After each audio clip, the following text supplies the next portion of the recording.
नमस्कार दोस्तों, स्वागत है आपका आपके अपने YouTube channel high education zone में। दोस्तों, अगर आप किसी भी वन डे कॉम्पिटिटिव एग्जाम की प्रिपरेशन कर रहे हैं तो आप हमारे चैनल को जरूर सब्सक्राइब कर लें ताकि हमारी वीडियोस को देख के आप अपनी एग्जाम की अच्छे से प्रिपरेशन कर सकें। तो दोस्तों, आज हम भारतीय राज्य व्यवस्था का पार्ट 2 करेंगे और मोस्ट इंपॉर्टेंट क्वेश्चन करेंगे जो किसी न किसी एग्जाम में पूछे गए हैं। तो आइए शुरू करते हैं आज का पहला क्वेश्चन। और क्वेश्चन शुरू करने से पहले दोस्तों एक बात बोलना चाहूँगा, आपको भी क्वेश्चन का आंसर करने के लिए हर क्वेश्चन में आपको भी टाइम दिया जाएगा ताकि आप लास्ट में हमें कमेंट करके ये बता सकें कि आपके कितने क्वेश्चन ठीक हुए हैं। तो आइए शुरू करते हैं। जब कोई पदाधिकारी अपने सार्वजनिक कर्तव्य का निर्वाह नहीं करता है तो उच्चतम एवं उच्च न्यायालयों द्वारा लेख जारी किया जाता है। तो दोस्तों राइट ऑप्शन होगा इसका ऑप्शन सी, परादेश। और उच्चतम एवं उच्च न्यायालयों द्वारा पदाधिकारी अगर सार्वजनिक कर्तव्यों का निर्वाह नहीं करता है तो उसके खिलाफ कौन सा लेख जारी किया जाता है? ऑप्शन सी, परादेश लेख जारी किया जाता है। तो चलते हैं दोस्तों नेक्स्ट क्वेश्चन की तरफ। भारत में उपराष्ट्रपति का निर्वाचन किया जाता है। तो राइट ऑप्शन होगा इसका ऑप्शन डी, संसद के दोनों सदनों के द्वारा सदस्यों द्वारा उपराष्ट्रपति का निर्वाचन किया जाता है। ठीक है दोस्तों, उपराष्ट्रपति का निर्वाचन किया जाता है संसद के दोनों सदनों के द्वारा। ठीक है दोस्तों, चलते हैं नेक्स्ट क्वेश्चन की तरफ। भारत में संघ और राज्यों के लिए एक ही संविधान है, किस राज्य को छोड़कर? सिक्किम को छोड़कर, जम्मू कश्मीर को छोड़कर, नागालैंड को छोड़कर, तमिलनाडु को छोड़कर? दोस्तों इसका राइट ऑप्शन होगा ऑप्शन सी, जम्मू कश्मीर को छोड़कर, क्योंकि जम्मू कश्मीर में धारा 370 के तहत इसे एक अलग राज्य का दर्जा दिया गया है, जम्मू कश्मीर को छोड़कर। बाकी सभी राज्यों में संविधान एक ही है। ठीक है दोस्तों, चलते हैं नेक्स्ट क्वेश्चन की तरफ। बेरोजगार लोगों के लिए बेरोजगारी भत्ते की व्यवस्था करना किससे संबंधित है? तो दोस्तों राइट ऑप्शन होगा इसका ऑप्शन सी, निदेशक तत्व। बेरोजगार लोगों के लिए बेरोजगारी भत्ते की व्यवस्था करना निर्देशक तत्व के से संबंधित है। ठीक है दोस्तों, चलते हैं नेक्स्ट क्वेश्चन की तरफ। संविधान के किस संशोधन द्वारा मूल कर्तव्यों को जोड़ा गया है? तो राइट ऑप्शन होगा इसका ऑप्शन सी, 42वें संशोधन द्वारा मूल कर्तव्यों को जोड़ा गया है। तो 42वें संशोधन द्वारा। ठीक है दोस्तों, चलते हैं नेक्स्ट क्वेश्चन की तरफ। 1925 में अधिकारों की घोषणा किस रूप में की गई थी? तो दोस्तों राइट ऑप्शन होगा इसका ऑप्शन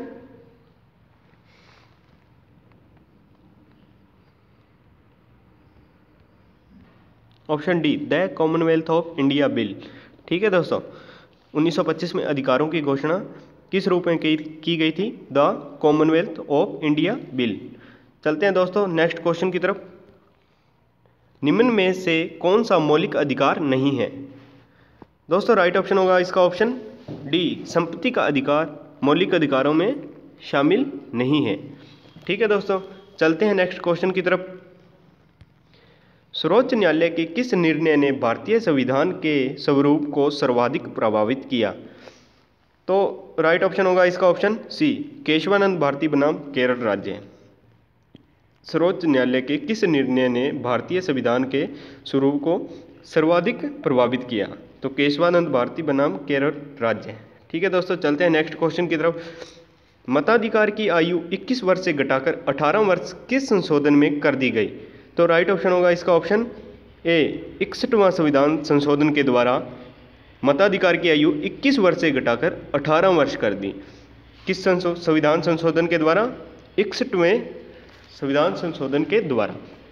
चलते हैं दोस्तों नेक्स्ट क्वेश्चन की तरफ।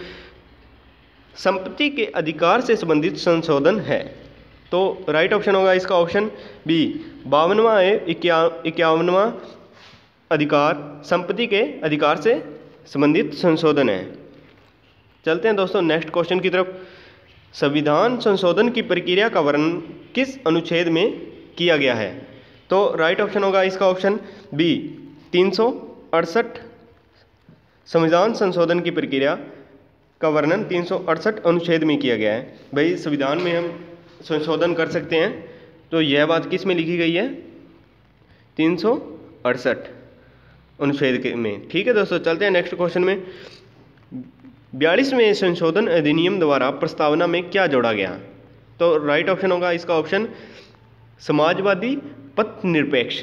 ठीक है दोस्तों, ए राइट ऑप्शन है इसका, समाजवादी पथ निरपेक्ष 42वें संशोधन अधिनियम द्वारा प्रस्तावना में जोड़ा गया था। ठीक है दोस्तों, चलते हैं नेक्स्ट क्वेश्चन की तरफ। संविधान निर्मात्री सभा में उद्देश्य प्रस्तावना किसके द्वारा पारित किया गया? तो राइट ऑप्शन होगा इसका ऑप्शन जवाहरलाल नेहरू के द्वारा उद्देश्य प्रस्तावना पारित किया गया था संविधान सभा में। ठीक है दोस्तों, ए राइट ऑप्शन है इसका। चलते हैं नेक्स्ट क्वेश्चन की तरफ। संविधान सभा का प्रथम अधिवेशन कब आरंभ हुआ? तो राइट ऑप्शन होगा इसका ऑप्शन 9 दिसंबर 1946 को संविधान सभा का प्रथम अधिवेशन आरंभ हुआ था, 9 दिसंबर 1946 को। ठीक है दोस्तों, चलते हैं नेक्स्ट क्वेश्चन की तरफ। भारत की संविधान सभा का गठन किस योजना के आधार पर हुआ था?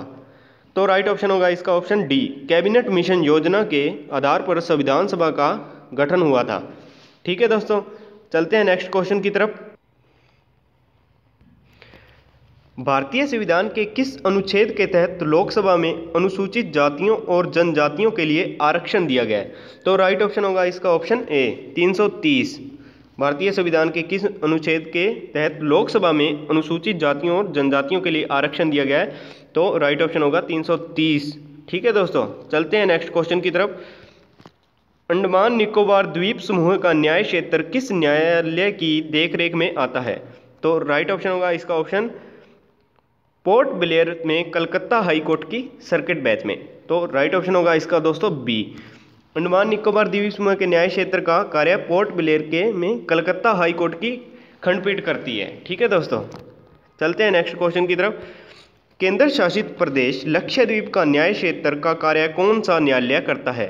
तो राइट ऑप्शन होगा इसका option B, Kerala high court Lakshadweep का न्याय क्षेत्र का कार्य करता है। केरल व लक्षद्वीप हाई कोर्ट यह कहाँ है? यह कोच्चि में है। ठीक है दोस्तों, और 1956 में बना था। ठीक है दोस्तों, चलते हैं नेक्स्ट क्वेश्चन की तरफ। सुप्रीम कोर्ट के जजों की संख्या कौन बदल सकता है?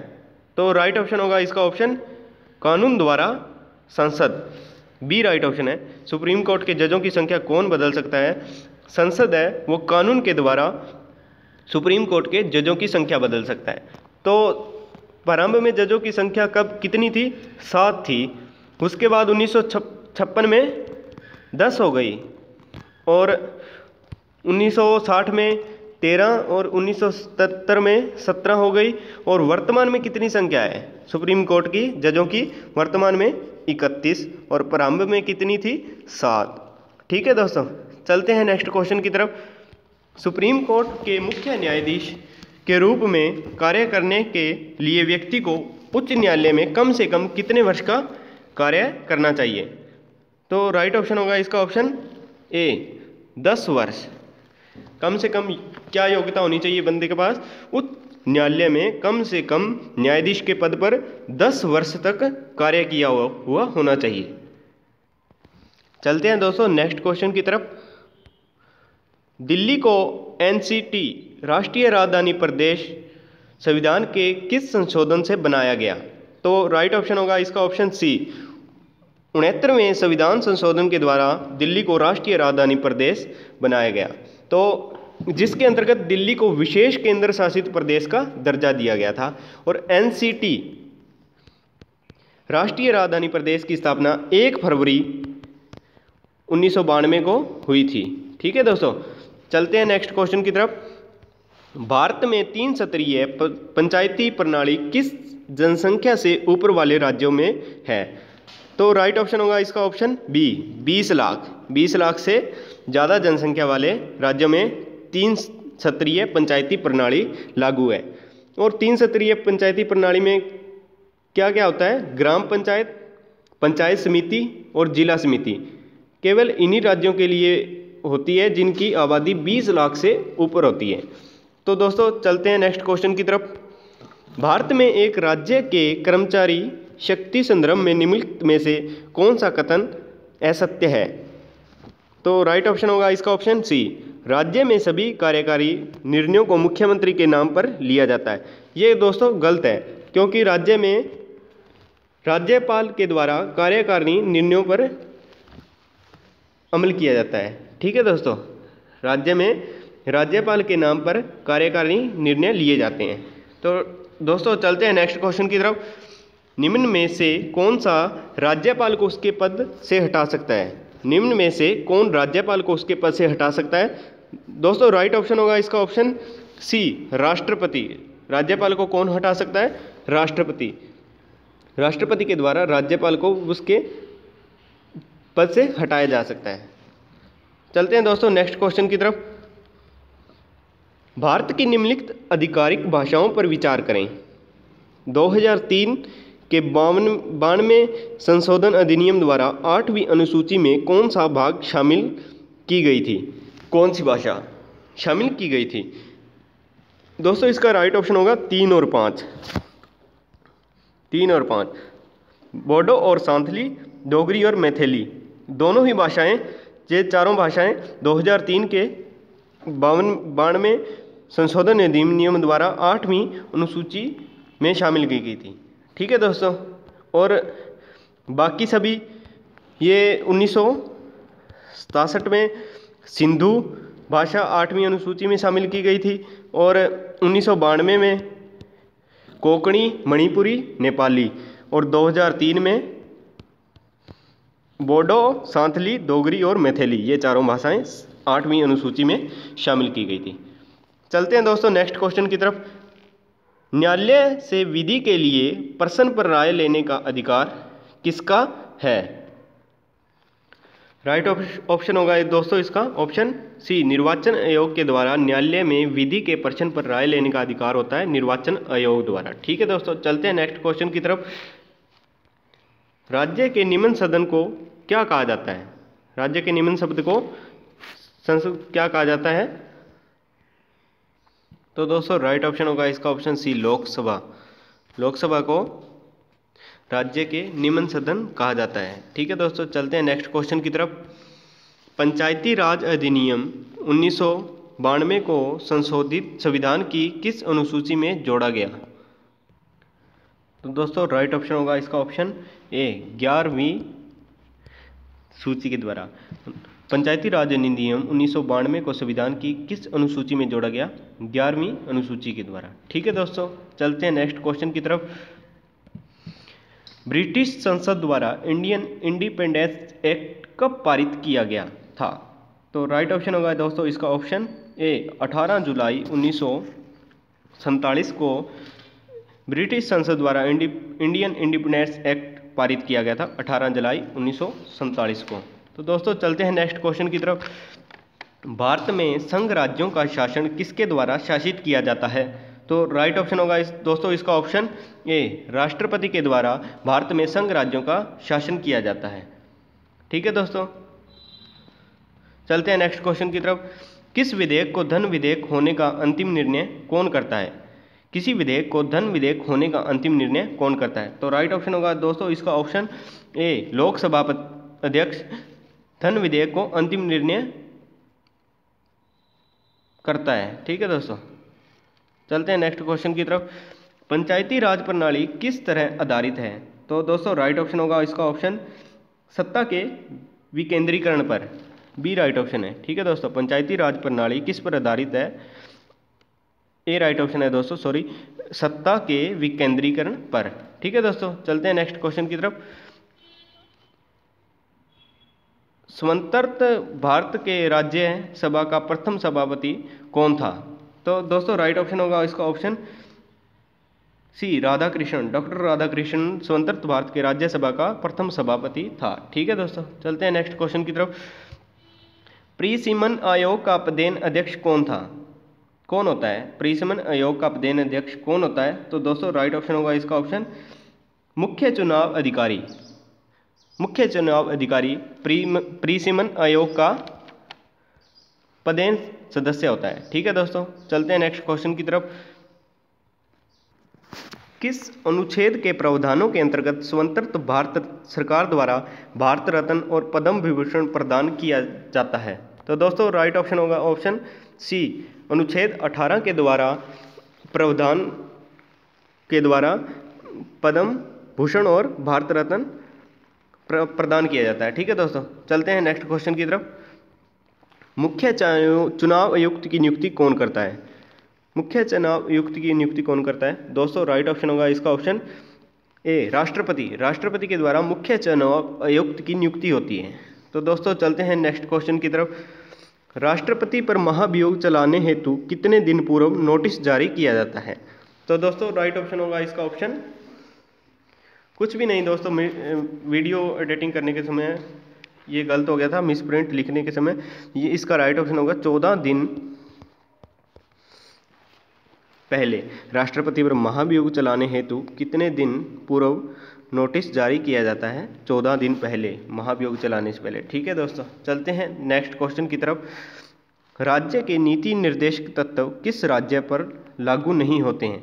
तो दोस्तों इसका राइट ऑप्शन होगा ए, जम्मू कश्मीर। जम्मू कश्मीर पर राज्य के नीति निर्देशक तत्व लागू नहीं होते हैं। चलते हैं दोस्तों नेक्स्ट क्वेश्चन की तरफ। भारतीय संविधान के किस अनुच्छेद में धन विधेयक पारित किया जाता है? तो दोस्तों राइट ऑप्शन होगा इसका ऑप्शन ए, 110। भारतीय संविधान के अनुच्छेद 110 में धन विधेयक पारित किया जाता है। ठीक है दोस्तों, चलते हैं नेक्स्ट क्वेश्चन की तरफ। विधान परिषद की कुल संख्या का कितना भाग विधानसभा से चुनकर आता है? तो दोस्तों राइट ऑप्शन होगा इसका ऑप्शन ए, 1/3 भाग। विधान परिषद की कुल संख्या का 1/3 भाग विधानसभा से चुनकर आता है। तो दोस्तों चलते हैं नेक्स्ट क्वेश्चन की तरफ। राष्ट्रीय सुरक्षा परिषद का प्रधान कौन होता है? दोस्तों राइट ऑप्शन होगा इसका ऑप्शन बी, प्रधानमंत्री। प्रधानमंत्री होता है राष्ट्रीय सुरक्षा परिषद का प्रधानमंत्री होता है। ठीक है दोस्तों, चलते हैं नेक्स्ट क्वेश्चन की तरफ। किस संविधान संशोधन के तहत लोकसभा का कार्यकाल 6 वर्ष से घटाकर 5 वर्ष कर दिया गया था?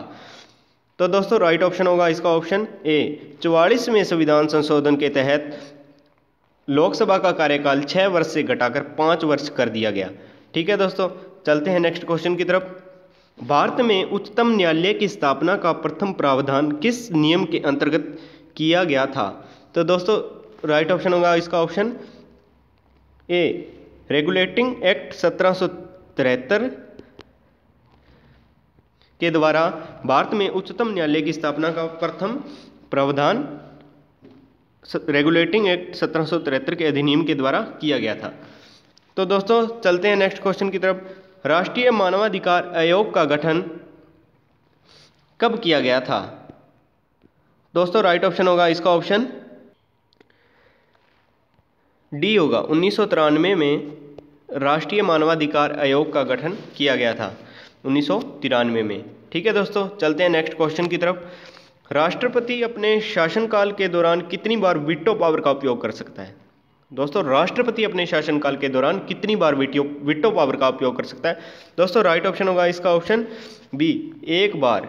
एक बार दोस्तों राष्ट्रपति अपने शासनकाल के दौरान वीटो पावर का उपयोग कर सकता है। चलते हैं दोस्तों नेक्स्ट क्वेश्चन की तरफ।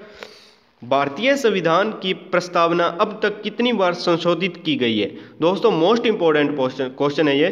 भारतीय संविधान की प्रस्तावना अब तक कितनी बार संशोधित की गई है? तो दोस्तों राइट ऑप्शन होगा एक बार, सी राइट ऑप्शन है दोस्तों, एक बार। भारतीय संविधान की प्रस्तावना अब तक एक बार संशोधित की गई है। तो दोस्तों चलते हैं नेक्स्ट क्वेश्चन की तरफ। लोकसभा में अविश्वास प्रस्ताव लाने के लिए कितने सदस्यों की सहमति आवश्यक होती है? तो दोस्तों राइट ऑप्शन होगा इसका ऑप्शन बी, 50 सदस्यों की अविश्वास प्रस्ताव लाने के लिए लोकसभा में सहमति की जरूरत होती है। ठीक है दोस्तों, चलते हैं नेक्स्ट क्वेश्चन की तरफ। भारत में राष्ट्रीय पंचायत दिवस किस तिथि को मनाया जाता है? तो दोस्तों राइट ऑप्शन होगा इसका ऑप्शन 24 अप्रैल। 24 अप्रैल को राष्ट्रीय पंचायत दिवस मनाया जाता है। भारत में राष्ट्रीय पंचायत दिवस 24 अप्रैल को मनाया जाता है। तो दोस्तों चलते हैं नेक्स्ट क्वेश्चन की तरफ। भारतीय संविधान का सबसे बड़ा स्रोत किस अधिनियम को माना जाता है? तो दोस्तों राइट ऑप्शन होगा इसका ऑप्शन डी राइट ऑप्शन है इसका। भारतीय शासन अधिनियम 1935 के तहत भारतीय संविधान का सबसे बड़ा स्रोत माना जाता है, भारतीय शासन अधिनियम 1935। ठीक है दोस्तों, चलते हैं नेक्स्ट क्वेश्चन की तरफ। प्राक्कलन समिति के सदस्य किस क्षेत्र से चुने जाते हैं?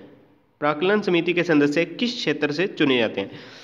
तो दोस्तों राइट ऑप्शन होगा इसका ऑप्शन बी, लोकसभा। लोकसभा से प्राक्कलन समिति के सदस्य चुने जाते हैं। चलते हैं दोस्तों नेक्स्ट क्वेश्चन की तरफ। विधान परिषदों में सर्वप्रथम किस अधिनियम के तहत भारतीयों को प्रतिनिधित्व दिया गया? विधान परिषदों में सर्वप्रथम किस अधिनियम के तहत भारतीयों को प्रतिनिधित्व दिया गया था? तो दोस्तों राइट ऑप्शन होगा इसका बी, 1909 के अधिनियम के द्वारा सर्वप्रथम भारतीयों को विधान परिषद में प्रतिनिधित्व दिया गया था। दोस्तों चलते हैं नेक्स्ट क्वेश्चन की तरफ। कानून निर्माण हेतु प्रस्तावित विधेयक के कितने वाचक होते हैं? तो दोस्तों राइट ऑप्शन होगा इसका 3, सी राइट ऑप्शन है दोस्तों। कानून निर्माण हेतु 3 प्रस्तावित विधेयक के वाचक होते हैं। ठीक है दोस्तों, चलते हैं नेक्स्ट क्वेश्चन की तरफ। भारत में राजनीतिक दलों को मान्यता कौन देता है? तो राइट ऑप्शन होगा दोस्तों इसका ऑप्शन बी, निर्वाचन आयोग भारत में राजनीतिक दलों को मान्यता देता है। भारत में राजनीतिक दलों को मान्यता कौन देता है? निर्वाचन आयोग। और दोस्तों आप कमेंट करके हमें नीचे जरूर बताना कि आपके कितने क्वेश्चन ठीक हुए हैं। और दोस्तों इससे पहले हमने भारतीय राज्य व्यवस्था का पार्ट 1 भी करवा दिया है। अगर आपको भारतीय राज्य व्यवस्था का पार्ट 1 देखना है तो हमारे चैनल की प्लेलिस्ट में जाकर देख सकते हैं। और दोस्तों अगर वीडियो पसंद आए तो आप लाइक, कमेंट और शेयर जरूर करें। और दोस्तों मिलते हैं नेक्स्ट वीडियो में, तब तक के लिए जय हिंद, जय भारत।